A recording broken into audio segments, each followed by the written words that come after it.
El Instituto de Investigaciones Biomédicas es una dependencia de la Universidad Nacional Autónoma de México, cuya misión es el estudio de los fenómenos biológicos a nivel molecular, celular, organísmico y poblacional, con el fin de solucionar enfermedades humanas. Biomédicas fue fundado en 1941 con la instauración del primer laboratorio de fisiología en el país. Este hecho significó un gran avance en la biología experimental de la época. En 1954, este laboratorio se transformó en el Instituto de Estudios Médicos y Biológicos que se estableció en Ciudad Universitaria. Durante 25 años, logró impulsar el desarrollo nacional de la fisiología, la citología, la hematología y embriología. El Instituto de Investigaciones Biomédicas recibió este nombre hasta 1969 y desde entonces ha sido casa de grandes investigadores y forjadores de la ciencia, entre los que destacan Ignacio González Guzmán, Alfonso Escobar, Rui Pérez Tamayo, Carlos Guzmán, Jaime Mora, Rafael Palacios, entre otros. Desde su creación, el Instituto de Investigaciones Biomédicas ha contribuido a la descentralización de la ciencia en el país, forjando grupos creadores del actual Centro de Ciencias Genómicas, el Instituto de Biotecnología y el Instituto de Neurobiología. A su vez, Biomédicas ha expandido su infraestructura con una reciente sede en el tercer circuito exterior dentro de Ciudad Universitaria. Actualmente cuenta con 69 grupos de investigación, con aproximadamente 90 investigadores, 80 técnicos académicos, más de 350 estudiantes y 140 trabajadores administrativos. Todos ellos colaboran en 4 departamentos en donde se desarrollan más de 110 líneas de investigación: biología celular y fisiología, biología molecular y biotecnología, inmunología y medicina genómica y toxicología ambiental.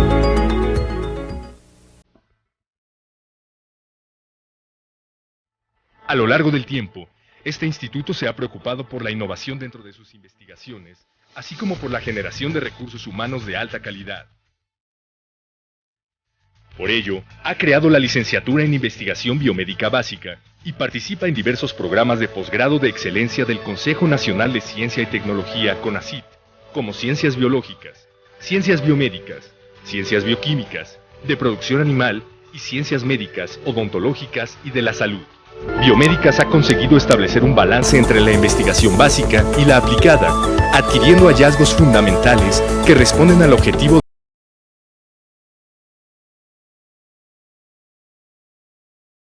para el beneficio de todos. Biomédicas es investigación para la salud.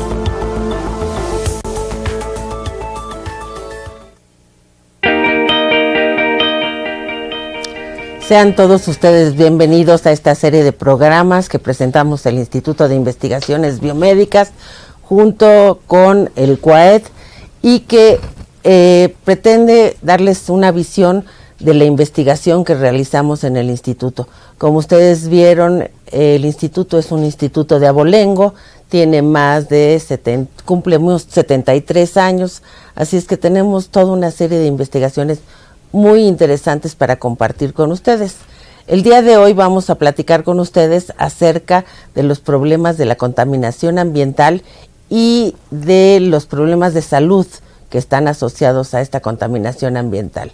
Para este programa están invitados el doctor Emilio Rojas, la doctora María Eugenia Goncebat y el doctor Javier Espinosa, que junto conmigo somos parte del Departamento de Medicina Genómica y Toxicología Ambiental y que tenemos muchos años trabajando con contaminación. Quisiera yo empezar platicando con ustedes, en general, ¿qué es la contaminación? ¿A qué le llamamos nosotros contaminación ambiental? Porque, como veremos más adelante, la gente tiene la idea que la contaminación tiene que ver con, pues, la defecación de los perros. Que si bien la defecación de los perros es contaminación, yo me acuerdo que cuando yo estudiaba decíamos que cuando se empezaron los coches, se hablaba de que finalmente se iba a terminar con la contaminación ambiental, porque ya no iba a haber defecación de los caballos. Y ahora en vez de defecación de caballos tenemos defecación de coches. Pero bueno, me gustaría que me platicaran ustedes qué opinan, qué es la contaminación. Yo creo que es un tema complejo que abarca muchísimos ámbitos. Entonces, la contaminación la podemos definir como cualquier defecto o efecto perjudicial en el ambiente, ¿no? Aunque es un tema, no hay que olvidar que hay acústica, sonora, o sea, es un tema muy amplio que lo tenemos que ir viendo poco a poco y enfocado en diferentes aspectos que tiene que ver con el humano. No sé si... Creo que es muy importante recalcar que la contaminación, y seguramente ahorita también me lo van a decir ustedes, no hablamos nada más de contaminación del aire, hay contaminación del agua, hay contaminación de la tierra, hay contaminación de los alimentos, hay contaminación en muchas cosas, y tenemos que tratar de ver qué son los contaminantes. Pero María Eugenia, tú también tienes... ¿Qué defines como contaminación? Bueno, un poco siguiendo la idea, sí, un poco siguiendo la idea de Emilio, la contaminación ambiental es la presencia en el ambiente de cosas que no deberían estar ahí. En México, por ejemplo, tenemos muchos residuos mineros que están fuera de la mina y que no deberían estar ahí, deberían estar depositados en lugares seguros en donde la gente no estuviera expuesta. La contaminación ambiental abarca todas estas cosas extrañas a las que estamos expuestos, que no deberían estar en el ambiente, desde mi punto de vista. Javier, ¿tú quieres agregar algo de esto? Bueno, como decía Emilio, hay varios tipos de contaminación, sonora, etcétera, pero yo creo que el grupo que se encuentra en el Instituto de Investigaciones Biomédicas principalmente está abocado, digamos, al estudio de aquellos contaminantes que son contaminantes químicos, que son moléculas que están en el ambiente, que pueden provenir de varias fuentes naturales, como estaba comentando María Eugenia, ¿sí? O las fuentes principales de las grandes urbes, que son los camiones, los autos, etcétera, ¿no? Entonces, por lo menos en nuestro grupo de trabajo, estamos muy interesados en este tipo de contaminación, aunque no es la única, pero que es la contaminación química, digamos, de compuestos químicos que son generalmente elaborados por nosotros mismos, por nuestras poblaciones, por el ser humano, y que estamos poniendo en el ambiente, y que, como dijo María Eugenia también, no deberían de estar ahí, ¿no? Hablando precisamente de los contaminantes, Emilio, tú has estado trabajando mucho tiempo con un contaminante en especial, que es el plomo. ¿Qué nos puedes decir del plomo? ¿Por qué es importante? ¿Por qué te interesa? ¿Por qué nos hemos peleado al respecto? Bueno, el plomo desde principios del siglo pasado fue un contaminante importante. Cuando se genera la gasolina para ayudar a la ignición del motor, se adiciona plomo y se libera al ambiente, haciendo que muchas personas pudieran estar expuestas a este contaminante.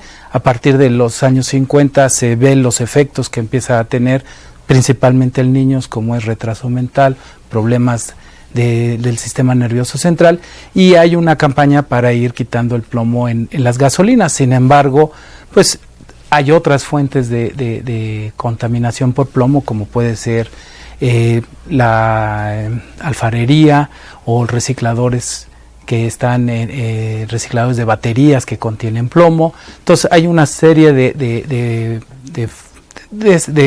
procesos en los cuales el humano está en constante exposición al plomo. Entonces, por eso nos ha llamado la atención. Y pues también, obviamente, todas las personas de la metalurgia también están expuestos al plomo. Quizás, y ahí podríamos discutir un poquito, el efecto principal del plomo es la neurotoxicidad. Y el efecto que más nos asusta definitivamente es el retraso mental que puede producir en los niños. Pero hay muchos otros efectos también inclusive en los adultos. ¿Nos quieres platicar un poquito de eso? Principalmente el plomo lo que interfiere es con la síntesis de la sangre, y entonces hay problemas serios de salud como son anemias, y se ha considerado, hay datos que podrían apuntar que podría ser un carcinógeno. Que ese es ahí donde que es donde no siempre nos peleamos, porque yo no estoy yo considero que su efecto neurotóxico es mucho más severo que el efecto carcinogénico, pero bueno, tú tienes datos que sustentan que sí pudiera estar produciendo cáncer en algunos tejidos. Nosotros lo que tenemos es indicios de que el plomo lo que interfiere muy importantemente es con los sistemas de reparación, ¿no? Entonces, ¿qué son los sistemas de reparación? Porque la gente no sabe qué es eso. Son sistemas que tienen las células para mantener la integridad de la información genética que llevan ellas, ¿no? Entonces son sistemas especializados, y el plomo por las características que tiene, por las características físico-químicas que tiene, puede inhibir a estas enzimas, haciendo que las personas puedan tener un riesgo o un mayor susceptibilidad a desarrollar daño en la información genética. Emilio, tú has estado trabajando, has hecho muchos estudios distintos de exposición a plomo. El que yo me acuerdo, pero ese es el que yo me acuerdo, se vale que nos comentes otro, es el de las gentes que trabajan con las baterías de los coches. ¿No quieres platicarnos un poquito de eso? Nosotros estuvimos trabajando en una recicladora con las personas que trabajan en una recicladora de baterías, y ya eran personas que eran una exposición muy alta al plomo, cerca de varias veces por encima de la norma permitida, y bueno, ya presentaban algunos síntomas como es saturnismo o una respuesta lenta, dificultad a estímulos, o sea, tienden a necesitar más tiempo para procesar la pregunta y para responder, ¿no? Y ¿tú no estás expuesto a plomo? Pues espero que no. Tienen problemas con la escritura fina, con todos estos movimientos finos, pueden paliar, pueden tener actividad física como palear una pala de 50 kilos, pero les cuesta trabajo, por ejemplo, escribir, ¿no? Entonces, en estas personas nosotros lo que estuvimos estudiando pues fue qué concentración de plomo tienen en sangre, cuáles son sus principales síntomas, que era presión arterial alta, problemas ya algunos con problemas de riñón, y estuvimos viendo cómo respondían sus células ante diferentes retos que nosotros ya sabíamos que producen daño al DNA, al material genético, y vemos cómo lo reparaban. Y veíamos que estas personas habían perdido la capacidad de reparar. Esto a lo que nos lleva es si esto es constante, podría aumentar la susceptibilidad de estas personas a poder desarrollar enfermedades degenerativas como el cáncer. Y una última pregunta para ti, por ahorita, porque quiero preguntarles también a que participen la doctora Goncevat y el doctor Espinosa, pero hay algo que yo me acuerdo de un estudio también muy importante, porque esto fue en la comarca lagunera, alrededor de una fábrica muy importante de cubiertos, y la gente vivía alrededor, y lo que se empezó a encontrar es que todos los trabajadores, porque en realidad eran los trabajadores de la planta que vivían alrededor, y esos trabajadores de la planta que vivían alrededor los niños empezaron a detectarse que tenían retraso mental, pero había un montón de problemas de salud en esa población. ¿Tú te acuerdas algo de eso, Maricha, antes de que me no sé si te estás refiriendo a Peñoles. Sí, exactamente. Exactamente. Sí, bueno, el problema fue que, digamos, la ciudad invadió un poco, el pueblo invadió alrededor de la refinería, y esta no tenía los controles adecuados en la emisión de partículas, y de esa manera se contaminó el área habitacional, y las gentes estuvieron expuestas a estas partículas de plomo, como comentaba Emilio, con niveles altísimos en sangre que se traducen en estos problemas de salud en los niños, ¿no?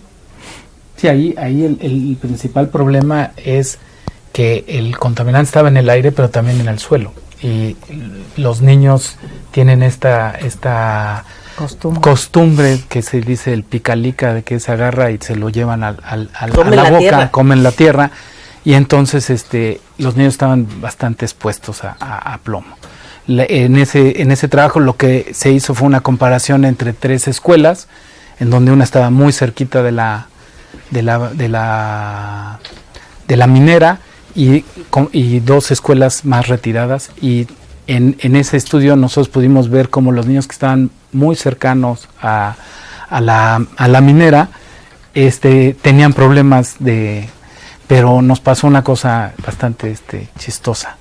Yo diría chistosa, complicada, chistosa en el sentido de que uno arma uno piensa que tienes tu hipótesis, tu proyecto, y conforme va pasando, pues te das cuenta que no tuviste contempladas algunas factores que en la realidad está sucediendo, y es una cosa que nos pasa y que con la contaminación es muy clara, que no estamos expuestos a un solo contaminante, estamos expuestos a muchos contaminantes o una mezcla de ellos.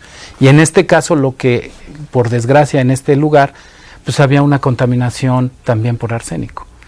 Entonces, la mezcla de arsénico y plomo lo que hacía es que los niños no pudieran reparar sus moléculas de ADN o su material hereditario.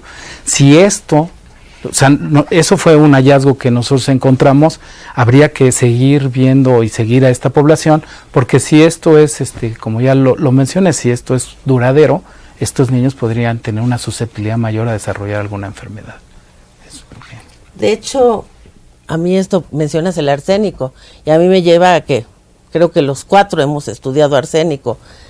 Hace muchos años tenemos un amigo que trabaja en el Cinvestav que nos llegó y nos intoxicó con arsénico, y me estoy riendo porque no nos intoxicó, pero a partir de entonces todos nosotros hemos trabajado con arsénico, y la gente piensa que el arsénico pues es algo extraño, que solo se usa en las películas, o que hay alguna otra situación en las películas o alguna cosa así, pero desafortunadamente el arsénico se encuentra mucho en el agua de bebida de ciertas zonas, por ejemplo, muy especialmente en la comarca lagunera, pero también tenemos problemas de hidroarsenicismo, quiere decir de agua que contiene dosis bajitas de arsénico, en lugares como en Zimapán, Hidalgo, como en Sonora.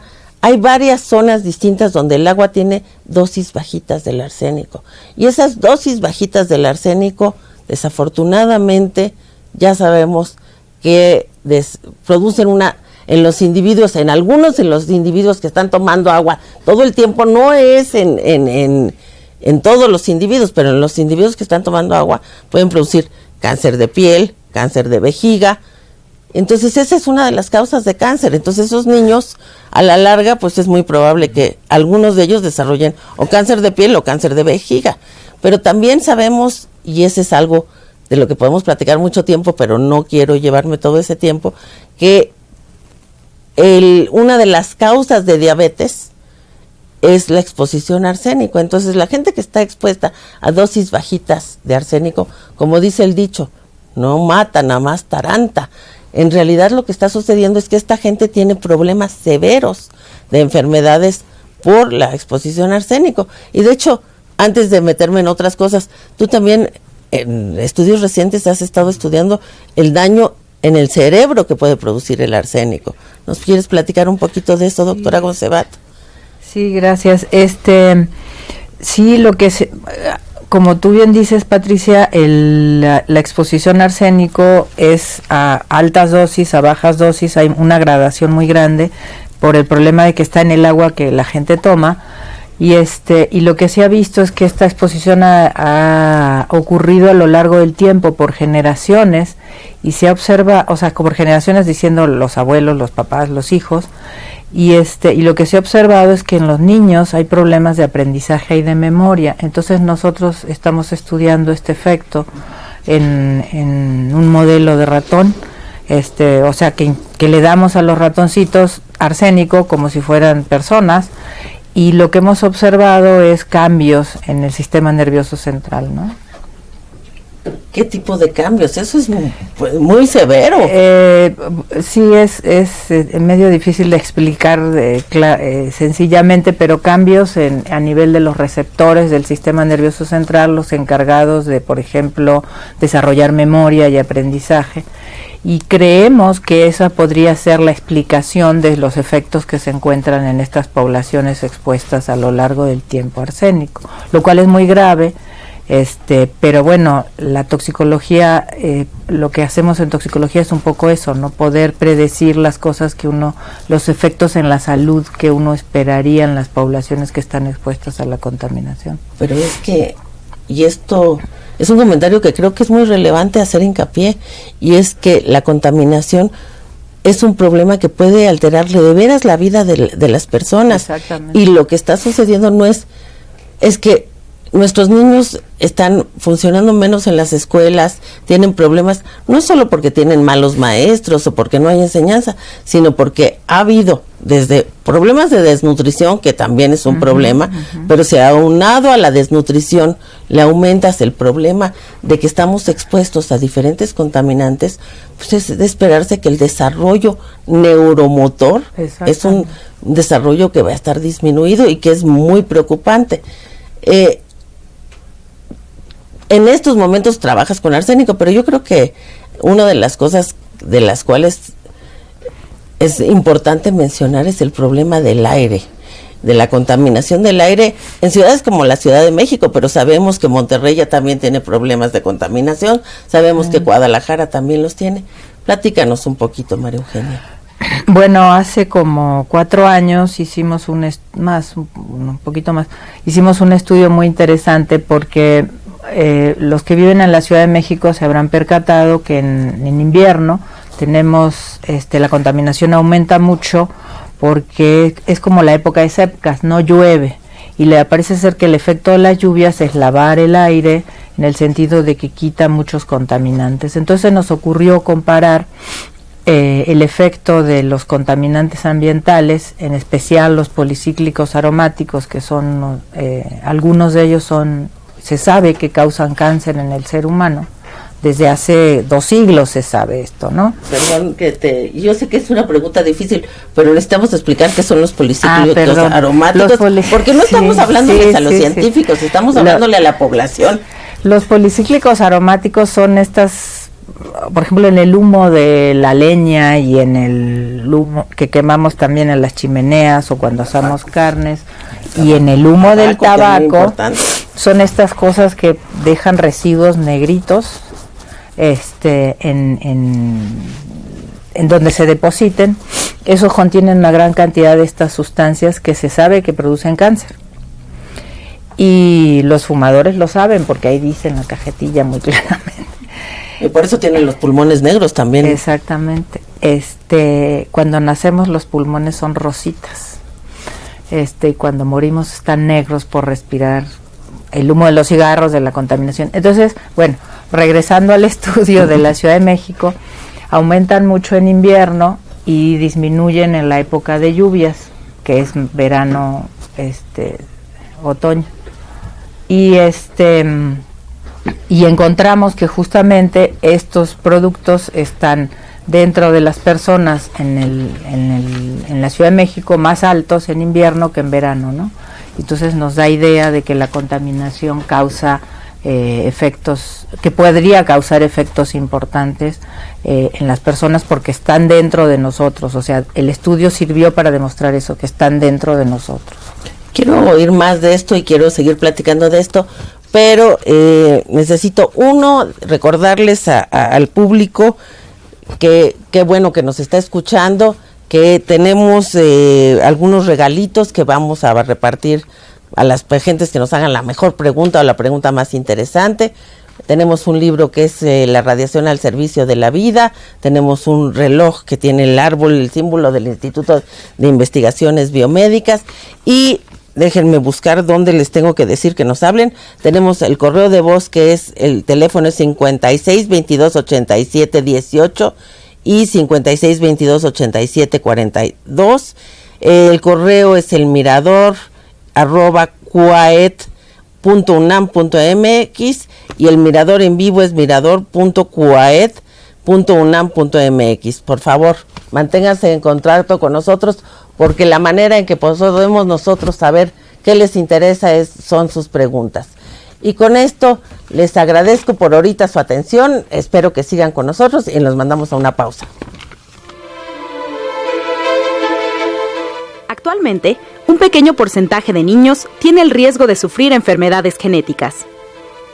El Instituto de Investigaciones Biomédicas contribuye al problema al ser el pionero en el tamiz neonatal en México y Latinoamérica. Este es un estudio que consiste en analizar a los recién nacidos para encontrar alguna anomalía en su sistema. Así, Biomédicas, en colaboración con el sector salud, ha salvado de discapacidad mental a más de 2,000 niños mexicanos gracias a este tamizaje. El Instituto de Investigaciones Biomédicas cambia el futuro de los niños mexicanos destinados a padecer retraso mental por enfermedades en su metabolismo. Para el beneficio de todos, Biomédicas es investigación para la salud.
A pesar de que en todas las áreas de la ciencia hay una creciente especialización en el estudio de los fenómenos de la naturaleza, se aborda cada día y con más frecuencia de manera conjunta por distintas disciplinas.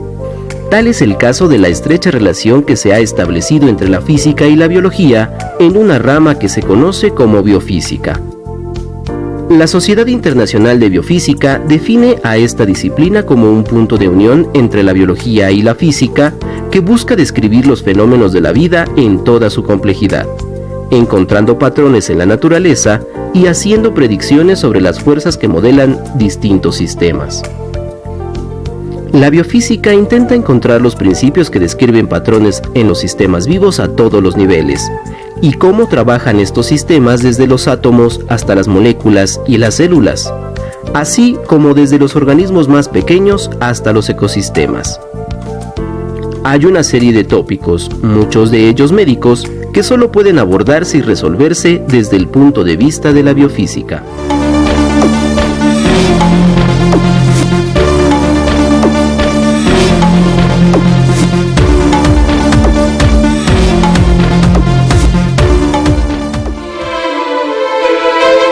En la vejez, los problemas de salud aumentan, las demencias se hacen más comunes.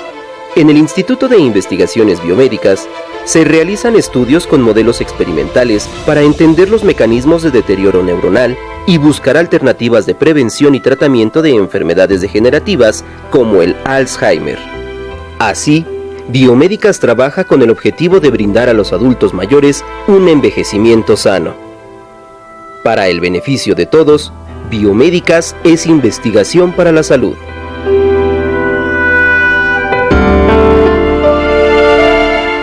Estamos de regreso y les vuelvo a dar la bienvenida y decirles que para el Mirador Universitario es muy valiosa su participación. Por favor, comuníquense con nosotros. Y les repito, el correo de voz es al 56228718 y el 56228742. El correo es el mirador@cuaed.unam.mx y el mirador en vivo es mirador.cuaed.unam.mx. Estamos en este programa discutiendo acerca de la contaminación ambiental y de sus efectos en la salud, y estábamos platicando con la doctora Goncebat acerca de los problemas de la contaminación del aire. en el aire tenemos demasiados contaminantes y no podemos enfocarnos a todos, pero hay un estudio específicamente que nos estaba platicando la doctora Goncebat acerca de los efectos de los hidrocarburos. ¿No quieres platicarnos un poquito más al respecto, dónde nos quedamos? Y sí, si recuerdas, dijimos que, bueno, yo comenté que en la época de secas o de invierno tenemos una mayor cantidad de estos contaminantes en el aire.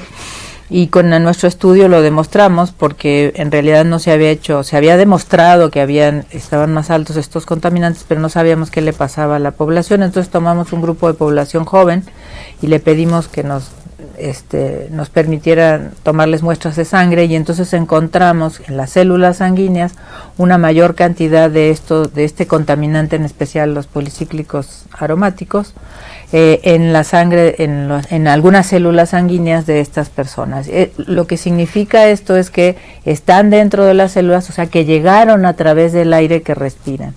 Y esto es un dato muy importante porque nos permite estimar el riesgo que tenemos por vivir en la Ciudad de México, y en especial en la época de invierno.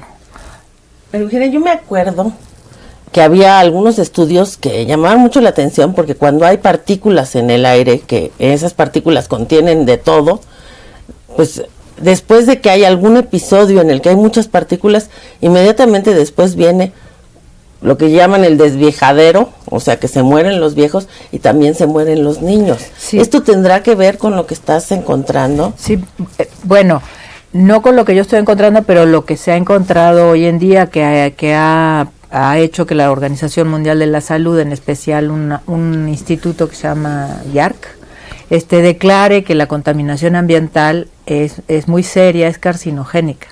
O sea que gente que no fuma puede tener cáncer por vivir en la Ciudad de México. Por vivir en no sé si en Ciudad de México, supongo que sí, pero en ciudades muy contaminadas. Entonces sí es preocupante, ¿no? La presencia de contaminación ambiental. Javier, tú dirías que la Ciudad de México sí está contaminada o no. Maricha no quiere decirlo, pero desafortunadamente lo vemos todos los días, y por eso las medidas de los coches. ¿Y tú qué tienes que ver con el aire? ¿También estudias? Con cuestiones de contaminación. Bueno, la realidad está compuesta de varias partes. Eso, de alguna manera, nuestro auditorio va a decir, estos señores nos están diciendo de que pues todo nos va a tocar algo, vivimos en esta ciudad, vamos a estar respirando, tenemos riesgo de cáncer, etcétera, etcétera. Pero esa es una realidad que te digo que está compuesta pues de varias partes, y varias partes son malas, que es la presencia de estos contaminantes. Ahí están, tenemos que contender con ellos, no los podemos quitar ni por decreto, ni de un plumazo, ni con el hoy no circula, etcétera, etcétera. Podemos disminuir un poco, pero el desarrollo, digamos, tecnológico de la humanidad, pues nos ha traído hasta aquí, y va a ser muy difícil. Sin embargo, otra de estas realidades otra de estas partes que componen esta realidad, es de que existen cosas que están a nuestro alcance y que podemos usar como para protegernos. Barreras. Barreras, si no totalmente, por lo menos parcialmente, ¿no? Estas moléculas, estos compuestos que están en el aire, en el ambiente, que estaba platicando María Eugenia, los hidrocarburos aromáticos, han sido de preocupación desde hace ya muchísimo tiempo, ¿no? Pero también los estudios en el mundo han mostrado que algunas poblaciones de gente que viven en ciertas regiones del mundo desarrollan o tienen una sensibilidad más fuerte, digamos, al efecto de estos contaminantes, ¿sí? Si estamos todos expuestos en todas partes del mundo, diríamos, bueno, a todo mundo le tiene que dar cáncer, a todo. Pues no, esto no sucede así. Afortunadamente, ¿no? Y entonces eso nos hace, pues, tranquilizarnos un poquito, ¿no? Diría primero que existen poblaciones que son más susceptibles que otras, genéticamente. Ya lo traen en sus genes, ya lo traen en sus células. Unas poblaciones son más resistentes que otras. Pero por otra parte también existen poblaciones que son mucho más resistentes, pero por sus hábitos de estilo de vida. ¿Por lo que comen? Por lo que comen, por ejemplo, ¿sí? Hay lugares en el mundo que tienen ciertas dietas que ya desde sus ancestros la han mantenido, que se ha visto que son más resistentes. Y entonces la pregunta es, ¿por qué? ¿Por qué esta gente tiene esa capacidad de responder de una mejor manera a esos contaminantes? Y los estudios que se han hecho han mostrado que en lo que comemos existen otro tipo de moléculas que son muy diversas, pero que tienen capacidad protectora. ¿Sí? Eso es bien interesante, con ¿no? respecto a estos contaminantes, a contaminantes químicos principalmente, ¿no? ¿Puedes dar la lista? ¿Perdón? Queremos la receta de cocina, pero bueno. Queremos la lista. Queremos la lista. Bueno, hay muchos. Les voy a decir también algo que creo que es una realidad.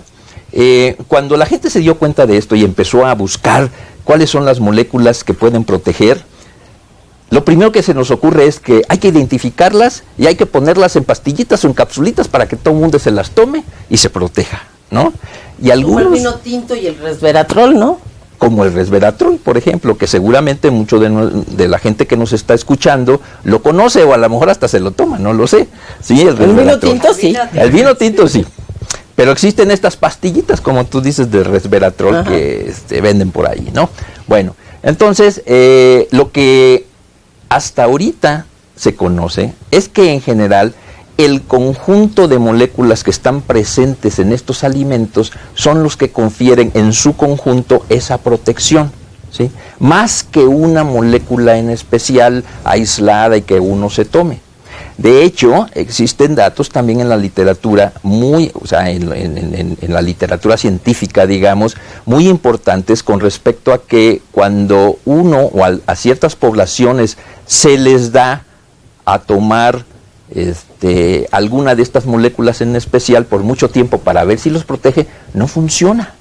Y no solamente no funciona, sino que pudiera actuar en un momento dado como un carcinógeno también, ¿sí? Y esto ha pasado y lo sabemos muy bien.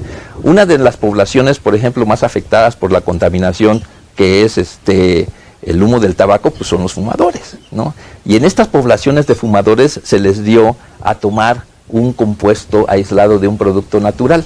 Después de muchos años de estudio, se dieron cuenta los que lo estaban estudiando de que los que estuvieron en contacto con esta molécula tuvieron una mayor incidencia de cáncer de pulmón, por ejemplo, que los que no lo tomaron. Se habían sumado los efectos, ¿no? Entonces, yo creo que la lección de todas estas cuestiones es de que en general este estilo de vida, de que en el comer y en comer las moléculas que están presentes en estos alimentos pueden ser protectoras. Entonces, podemos tomar ventaja de estas cuestiones, ¿no? Uh-huh. Y aunque no existe la lista ni la receta, les puedo decir fácil y rápidamente que son frutas, legumbres, verduras. Ahí están las moléculas protectoras. Además, hay un dato, por ejemplo, interesante, la coliflor, por ejemplo, que a mí no me gusta, pero y el brócoli son alimentos que estimulan el metabolismo o algo así, ¿no, Javier? Bueno, dos cosas importantes aquí. Sí es cierto, uno de los grandes protectores que existe en el reino vegetal, uh-huh, así bien general, es lo que le da el color verde a las cosas, que es la clorofila. Entonces la clorofila es uno de los grandes protectores que se ha visto que funciona perfectamente bien. Aquella gente que tiene un hábito de ingerir verduras, o sea, lo que se ve verde, uh-huh, ¿sí? Está más protegida de los efectos carcinogénicos de estos contaminantes ambientales. El brócoli, la coliflor, la zanahoria, puedo mencionar muchísimas, las calabacitas. La zanahoria no es verde. No, pero tiene otro compuesto que es anaranjado. Muchas veces el signo de protección está en el color, ¿sí? Uh-huh. Muchas de estas moléculas que protegen dan color a los alimentos. Por eso lo verde, por eso lo anaranjado, por eso lo amarillo. Todas estas moléculas que dan ese color pueden proteger. Alguna vez leí que había que comer varias porciones de diferentes colores para así protegerte, ¿no? Ah, bueno, pues ese es una muy sabio, ¿cómo se llama? Consejo, y que deberíamos de tomar. Digamos, desde hace muchísimo tiempo, así como mi madre, seguramente la de ustedes también, hay que comer verduras, hay que comer frutas, y más los... y a mí no me gusta. Es lo que te iba a decir, o como Mafalda, ¿no? Que no le gusta la sopita, ¿no? Pero todos estos hábitos alimentarios podrían darnos esa protección que no nos podrían dar o es mucho más fácil este camino que el camino, el más barato, que el camino de tratar de quitar toda la contaminación de la Ciudad de México, por ejemplo, ¿no? Bueno, ya ven todos los problemas que hemos tenido ahora con los las reformas al hoy no circula, etcétera, etcétera. Eso es muy complicado, socialmente es muy complicado. Sin embargo, es más fácil tratar de educar, si nosotros ya no nos educamos, por lo menos a nuestros hijos, a los buenos hábitos alimentarios, ¿no?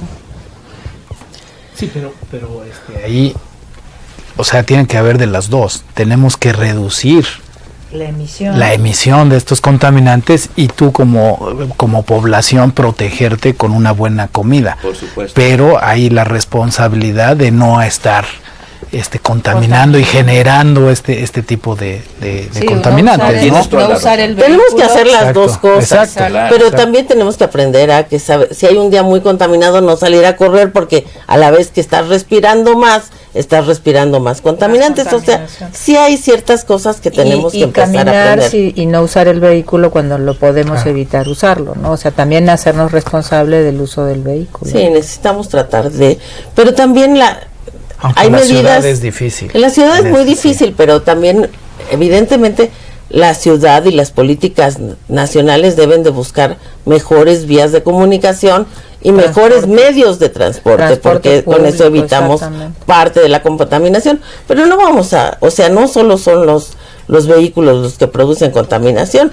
Yo me acuerdo de un estudio que tú hiciste que además también es muy interesante porque yo estuve involucrada y me fascinó. Estudiaste el ozono, y el ozono se produce también como una contaminación natural, no es algo, es un contaminante secundario que se generan los primarios principalmente en el norte de la ciudad por las industrias, aunado a la quema de combustibles fósiles de los automóviles, y con el sol se generan reacciones químicas que liberan al ambiente ozono. Y una de las cosas que digamos, aunado a lo que decía María Eugenia, es que si bien vemos estos cambios estacionales muy marcados también en las zonas del Distrito Federal diariamente podemos nosotros percibir dónde hay más contaminantes de un cierto tipo, y en el caso de ozono lo que nosotros observamos fue que si bien se generan los contaminantes primarios en el norte de la ciudad por los vientos que hay, y cuando los vientos, los contaminantes son movidos hacia el suroeste de la ciudad, a la mediodía, que es donde hay más incidencia del sol, se genera ozono, y son las zonas donde más ozono hay en la ciudad. Y nosotros hemos podido observar tanto en sangre, pudimos ver en nariz, en células de nariz. Cuando nosotros tomábamos las muestras de la nariz, por reflejo lloraban las personas, entonces tomamos las lágrimas, y todas estas, digamos, células mostraban un comportamiento que se podía asociar a la presencia de ozono. Como en las lágrimas un comportamiento del daño en su DNA que podía seguir la presencia del ozono. ¿Y en las lágrimas había células? Sí, la lágrima sirve como una protección, y en la lágrima viene todas las células de descamación que tienen el epitelio tanto de la córnea como del ojo en general. Y entonces, al tomar las muestras, nosotros podíamos ver en estas células que había daño. Y no es de llamar la atención, porque el primer síntoma que uno tiene cuando hay contaminación es que le arden los ojos y los ojos rojos, como si fuéramos. Entonces sí pudimos apreciar, hicimos varios estudios y pudimos ver que por lo menos este tipo de efecto en las células podía perfectamente correlacionar con la presencia de ozono en la ciudad. O sea que también habría que pensar en que hay horas de exposición. Así y habría que también ver en qué horas te puede producir más daño y qué horas te puede producir menos. Pero también habría que pensar, y yo creo que eso ni lo hemos hecho, debe de haber ciertas horas en que tomar las sustancias protectoras te funcionan mejor. Que bueno, si seguramente poca gente ha trabajado con esto, pero para hablarles rápidamente les voy a dar otra serie de información. Tú mencionaste, Emilio, los oxidantes. Creo que están también de moda, o sea, todo el mundo habla de antioxidantes. De oxidantes y de antioxidantes. Muchos de los antioxidantes también se encuentran en lo que les estaba comentando de frutas y verduras, ¿sí? Antioxidantes muy potentes y que son muy buenos precisamente para este tipo de ataques por las moléculas de los contaminantes. Una cosa que es bien importante es de que en general nuestras células, nuestro organismo, es un ente muy activo. Muchas veces los contaminantes como tal, que los vemos en el aire, o que los vemos en el suelo, que los vemos en el agua, esas moléculas no son realmente las responsables del daño que causan. Cuando entran a nuestro organismo, nuestras células son bien inquietas y entonces los empiezan a modificar químicamente, ¿sí? Los empiezan a cambiar su estructura de las moléculas, hacen otros compuestos que se llaman metabolitos. Estos metabolitos son los que causan el daño, no el compuesto original, sino el metabolito. En muchos casos esto no funciona, pero en la mayoría de los casos de los contaminantes sí funciona, ¿sí? Entonces, cuidando el metabolismo y tratando de modificar el metabolismo de las células también es una vía por las cuales nosotros podemos protegernos de estos contaminantes, ¿no? Que nos cuentes cómo vamos a proteger nuestro metabolismo, pero tenemos que ir otra vez a un sondeo y en realidad quiero darles las gracias por estarnos escuchando. Espero que estemos lo suficiente interesantes como para que nos sigan escuchando, y les recuerdo que el correo de voz es el 5622-8718-42, el correo es mirador@cuaed.unam.mx y el mirador en vivo es mirador.cuaed.unam.mx. Comuníquese con nosotros porque así sabremos si les parecemos interesantes o no. Y los vamos a mandar a un sondeo que se hizo de qué piensa la gente de la contaminación.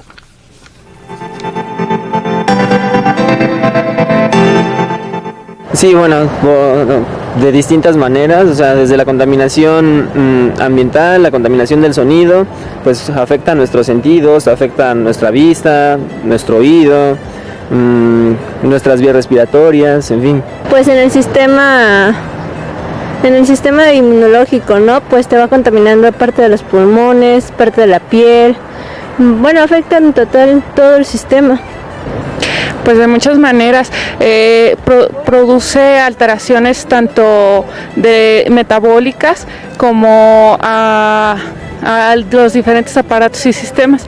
Entonces, eso va a dañar tanto a corto como a largo plazo la salud de las personas. Pues de varias formas. Uno puede ser por alergia, otro puede ser enfermedades respiratorias, alimentos que comemos, pues de ojos, nariz es alergia, infecciones en la garganta. Bueno, de varias formas afecta la contaminación. Pues el smog, ¿no? Primero que nada los pulmones, porque te empieza a atrofiar la parte de las fosas nasales y pues tienes más problemas para respirar. El segundo, pues también puede ser que contamine el aire y pues es también malo para el corazón, que también puede ser el humo del tabaco, el ruido, pues también te afecta luego los oídos y terminas no escuchando. ¿Qué otra cosa? Pues la basura hace, más que nada, a veces ciertos tipos de basura se sueltan en el aire, por ejemplo, lo que son desechos, algunos desechos pues son las partículas que se desprenden en el aire, pues nosotros las respiramos y pues nos viene dañando nuestro sistema. Por ejemplo, el smog, el humo de cigarro, algunos tóxicos que se secretan, por ejemplo, por las latas. El desprendimiento de mercurio a veces de los focos ahorradores de luz. Las heces fecales de los animalitos o a veces hasta de las personas también, toda la contaminación en forma, todo lo que nosotros tiramos al medio ambiente. Híjole, no, pero no sé si los antioxidantes ayuden, que eso los tienen las frutas, bueno, no todas, pero la manzana, por ejemplo, y el agua. No, en sí, no, en concreto no creo, pero pues una buena alimentación debe ser que te ayude a tener tu cuerpo más sano, ¿no? Simplemente con eso. Pues los antioxidantes principalmente, esos son los más importantes.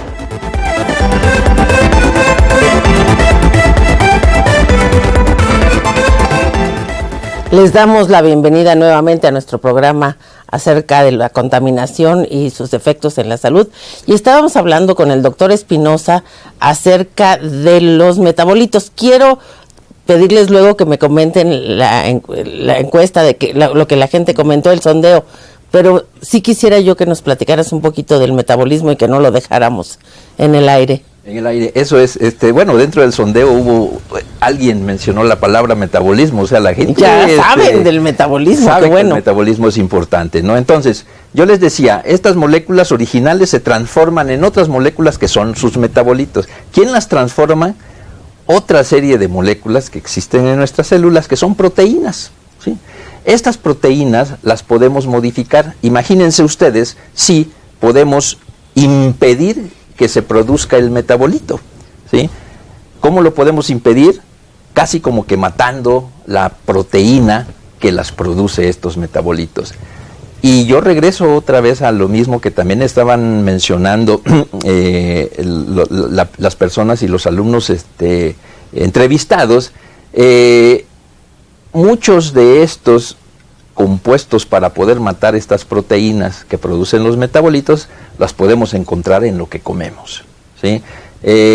Y nosotros hemos identificado ya así muy específicamente en jugos de toronja, en jugos de naranja, hemos identificado unas moléculas que son potentes inhibidores de estas proteínas que producen los metabolitos. Estamos en la etapa de probar si esto puede suceder en un organismo completo. Ahorita estamos utilizando modelos animales, rata, ratón, pero posteriormente, como estas moléculas que están en esos productos naturales tienen muy baja toxicidad, o sea, hacen muy poco daño al organismo humano, entonces eso nos da esperanzas de poder utilizarlo, así como ahora, por ejemplo, se está utilizando pues no solo el resveratrol, sino otros compuestos para la protección y poder ponerlos a disposición de las poblaciones que están expuestas a las más